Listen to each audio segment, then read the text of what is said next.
they could do it on their own. There are plenty of great learning sessions on things like LinkedIn Learning, e-academy, Open Sesame. A lot of these courses are free. There's a lot of great books out there for those who like to read. Certainly a lot of great videos on YouTube and elsewhere. So they don't have to wait to start for a company like us to develop them. They should be doing that alongside their education in college. Do you have one book or two books that are your most recommended? I got all these and more. I don't know that I have one that I would say. I mean, I always tell everybody to start off with Dale Carnegie's book, which is probably God knows how old now, from the late 1940s, How to Win Friends and Influence People. I think he does a great job in setting the stage for everything else you're going to learn. And then you got to departmentalize it. You got to just go online and look for a list of soft skills, and then take each soft skill one at a time and go into Amazon.com, put it in and see who the best sellers are. It's constantly changing. There's always somebody coming up with something new and better. I constantly read these things. Sometimes I agree with them, sometimes I don't. A lot of the times I learn a lot that I didn't know. And Yeah. you kind of almost have to make a hobby of it. And it's Yeah. money, it's time well spent, because the better you get at your people skills and your organizational skills, I think the better you'll do as somebody moving up in a company.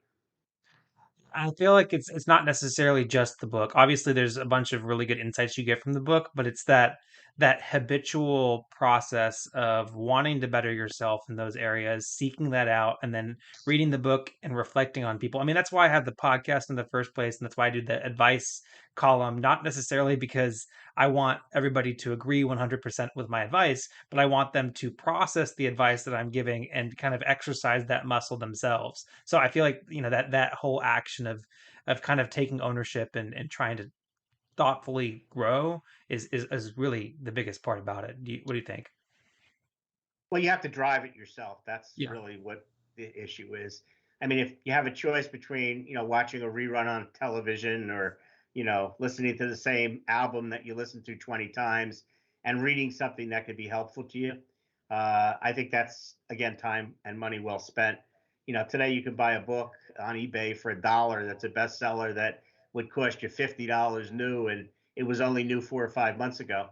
But even when you're reading those books for $1, people write books because their thought leadership usually comes down to one or two things, and they write a book around it. And I find when I read a book, I find what that one or two things is, and then I incorporate it into what I know. And the rest of it is a lot of fluff and rehash. But that's not bad either, because it confirms maybe what you've already learned or what you've read elsewhere. Or sometimes it challenges some of those things. You say, there's a different point of view here that I can look at, and maybe that other guy wasn't right and this is right. So um, you got to be a critical reader. You got to be able to understand what you're reading and see whether or not it makes sense. And if it doesn't, that's okay. That just shows you're getting smarter because you can challenge it. Yeah. That's a great advice. So Thank you so much for watching this segment of the Engineering Success Podcast. If you liked it, make sure to check out the other videos down below that are recommended to you. And if you really like the podcast, make sure to subscribe right down there in the middle. We really appreciate it. It's free to you and helps us a lot out. And last but not least, the best way to help the show grow is to comment down below. So leave your comment if you have any thoughts about this segment.